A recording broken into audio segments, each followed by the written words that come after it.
کہ وہ لوگ یہ کہتے ہیں کہ بھلا انسان مر گیا، اس کا گوشت مٹی ہو گئی، اس کی ہڈی ریزہ ریزہ ہو گئی، چورا چورا ہو گئی ہے، کون اسے سوال کرے گا؟ قل یحیی الذی انشأھا اول مرہ۔ اے وہ اس ساری کائنات کو آپ چیلنج کے ساتھ کہیے کہ اے تمہارے دماغ خراب ہو گیا ہے، تم کو کسی پاگل کتے نے کاٹ لیا ہے، کیسی کیسی بہکی بہکی باتیں کرتے ہو؟ بھلا تم ہڈیوں کو کہتے ہو کہ سورما بن گئی ہے، اور انسان کی کھال گوشت اور اس کے ہڈی اس کا جسم مٹی ہو گیا ہے، اس سے کون حساب لے گا؟ کون اس کو دوبارہ زندہ کرے گا؟ انہیں کہیے کہ جس نے انہیں پہلی مرتبہ زندگی دی تھی، انشأھا اول مرہ، وہی ان کو دوبارہ زندگی دے گا۔ وَهُوَ بِكُلِّ خَلْقٍ عَلِيمٌ، اور وہ ہر چیز کو پیدا کرنے والا ہے، ہر چیز کا علم رکھنے والا ہے۔ کیوں نہیں پیدا کر سکتا؟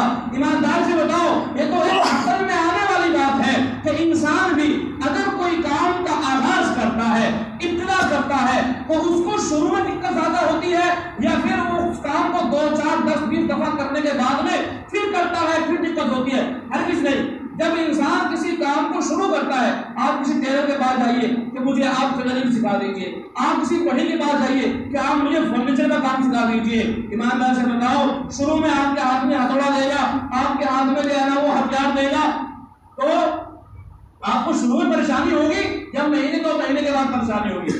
شروع میں پریشانی ہوگی۔ آپ کو کوئی آئٹم بنا دیتا ہے، جگہ آپ کو تمہیں بیڈ بنانا ہے، تمہیں جو ہے نا الماری بنانی ہے، تمہیں فلاں چیز کرسی بنانی ہے، شروع میں دقت ہوگی، بعد میں دقت ہوگی، شروع میں دقت ہوگی، لیکن جب آپ سیکھ جائیں گے، اللہ رب العزت نے منی کے قطرے سے ایک ناپاک نسخے سے ساری کائنات کے انسانوں کو جانوروں کو بنا دیا ہے، اور پھر اس سے کہتے ہو کہ ہمیں کون زندہ کرے گا؟ ارے جس نے ناپاک قطرے سے تمہیں زندگی دے دی ہے اور چہکتا اور چمکتا انسان بنا دیا ہے، اور تمہیں جیتا اور جاگتا اور خوشنمائی دے کر کے چلتا پھرتا جیتا جاگتا خوبصورت انسانی شکل دے کر کے تمہیں حضرت انسان اور اشرف المخلوقات بنا دیا ہے، بڑا تمہارے مرنے کے بعد دوبارہ زندہ کرنے میں اسے کوئی دقت ہوگی؟ سیدنا ابراہیم علیہ السلام کے دل کے اندر یہ بات آئی کہ اللہ آپ دوبارہ مردوں کو کیسے زندہ کریں گے؟ اللہ تبارک و تعالیٰ نے کہا ابراہیم تو پوچھتا ہے؟ کہا نہیں، یقین تو ہے تیری ذات کے اوپر، تیری قدرت بہت نرالی ہے، بہت اعلیٰ شان ہے، لیکن اپنے دل کی تسلی کے لیے پوچھتا ہوں رب کریم۔ اچھا 4 پرندے لو اور چاروں کے چاروں الگ الگ قسم کے لو، الگ الگ جنس کے لو، چنانچہ ایک مور لیا، ایک کبوتر لیا، ایک طوطا لیا، ایک کوا لیا، کہاں چاروں کو ذبح کر دو، چاروں کو ذبح کرا دیا، فرمایا چاروں کا قیمہ بنا دو، چاروں کا قیمہ بنا دیا گیا۔ فخذ 4 من الطير فصرهن إليك ثم اجعل على كل جبل منهن جزءا ثم ادعوهن يأتينك سعيا۔ چاروں کا قیمہ بنا کر دے، ایک ساتھ مکس کر دو اور پھر ان کو پہاڑوں پر بکھیر دو، پہاڑوں پر بکھیر دے گیا، کہا ثم ادعوهن يأتينك سعيا، اے ابراہیم ان کو کہو کہ اللہ کے حکم سے کبوتر آ جا۔ چنانچہ ابراہیم نے آواز لگائی کہ کبوتر آ جا، ان پرندوں میں سے جو قیمہ بنا کر کے ڈال دیے گئے تھے، کبوتر اڑا پڑپڑاتے ہوئے اور ابراہیم کے کاندھے پر آ کر بیٹھ گیا۔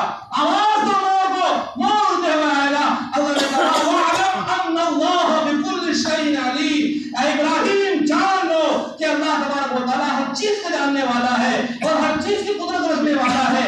میرا اور آپ کا ایمان کمزور ہو سکتا ہے لیکن خدا کی قسم اللہ کی طاقت کمزور نہیں ہے۔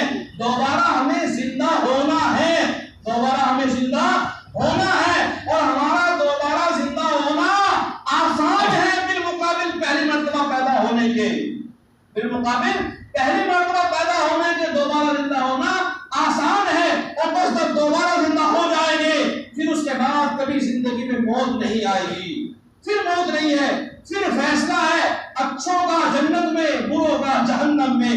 اب فیصلہ ہو گیا ہے ہمیشہ ہمیشہ کے لیے، اب کسی کے لیے کوئی موت نہیں ہے۔ جہنمی موت کو پکارے گا، جہنم کے اندر صرف ایک ہی چیخ ہوگی، ایک ہی چیخ ہوگی۔ ہم نے قرآن میں جہاں بھی پڑھا ہے، جہاں بھی پڑھا ہے، جہنم کے تذکروں کو پڑھا، جہنمیوں کی چیخ کو پڑھا، جہنمیوں کے الفاظ کو پڑھا، جہنمیوں کی درخواست کو پڑھا ہے، ان کی زبان پر، ان کی چیخ و پکار میں ہم نے ایک ہی بات سنی ہے، ہم نے ایک ہی بات پڑھی ہے، ربا موت دے دیجئے، اللہ موت دے دیجئے، میرے رب موت دے دیجئے۔ لیکن وہ جو جہنم کے داروں کا فرشتے ہیں وہ کہہ دیتے ہیں وَإِذْ سَأَلَهُمْ خَزَنَتُهَا أَلَمْ يَأْتِكُمْ نَذِيرٌ قَالُوا بَلَىٰ قَدْ جَاءَنَا نَذِيرٌ فَكَذَّبْنَا وَقُلْنَا مَا نَزَّلَ اللَّهُ مِن شَيْءٍ۔ اب موت نہیں ہے، اب موت نہیں ہے، اب کبھی موت نہیں ہے، موت کو موت آ چکی ہے، اب موت کہاں سے ہوگی؟ موت کو موت آ چکی ہے تو اب موت نہیں ہے۔ اس لیے عقل مندی اور ہوشیاری یہ ہے کہ اس زندگی کو جو کہ مختصر سی ہے، چھوٹی سی ہے اور ٹائٹل ٹھوس ہے، کچھ بھی نہیں ہے، اب انسان پانی کا بلبلا ہے، اٹیک آ گیا، سائلنٹ اٹیک آ گیا، ایکسیڈنٹ ہو گیا، بہت سارا پڑتے ہیں۔ میں تو بہت زیادہ متعجب اور افسوس میں ہوں کیوں عبرت حاصل نہیں کرتا مسلمان؟ کیا وجہ ہو گئی؟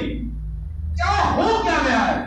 اپنی آنکھوں سے سارے کرشمے دیکھتا ہے، اپنی آنکھوں سے سارے بھلے اور برے کو دیکھتا ہے اور سمجھتا بھی ہے، لیکن پتہ نہیں زندگی میں انقلاب کیوں نہیں لاتا، زندگی میں چینجنگ پیدا کیوں نہیں کرتا ہے؟ کیا ہو کیا گیا ہے؟ میرے بھائیوں، اللہ کے واسطے خدا را اس رات میں بھی عبادت کیجیے اور آگے ماہ رمضان آ رہا ہے، اس میں بھی عبادت کیجیے۔ یہ عبادت کا مہینہ ہے، اوفر کا مہینہ ہے۔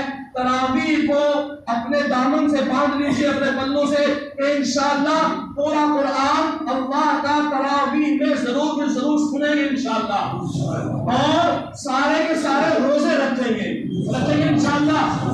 اسی عجیب بات ہے، نوجوان طبقہ میں دیکھتا ہوں، کہاں جاتا ہوں، خدا رحم کر آئینے میں روتا ہوں، میں آپ سے بتا رہا ہوں، نوجوان کٹا سال ہاتھی ابھی 7-8 دن پہلے کھڑا ہے، کہہ رہا ہے یار مجھے نہیں رکھتا یہ پورا، وہ خود کہہ رہا ہے ایک تو رکھوئی ہوں میں، سوان کا بالکل، میں نام نہیں لے سکتا، ہٹا پٹا بالکل، میں دیکھ کر کے کہاں گیا، یا اللہ کیا ہوگا اس کا، کیسے بنے گی، کیسے بغاوت کر رہا ہے اللہ کے ساتھ، اور کیسے جھٹائی کے بعد کہتا ہے کہ ایک تو میں رکھوں، اللہ نے ابو جیل میں رکھ رکھا ہے روزہ رکھ کر کے، خرید لیا، احسان کرا رہا ہے اللہ کے اوپر۔ ہر چھوٹے چھوٹے بچے روزہ رکھتے ہیں، بوڑھی عورتیں بیچاری روزہ رکھتی ہے، کیا بگڑتا ہے ان لوگوں کا؟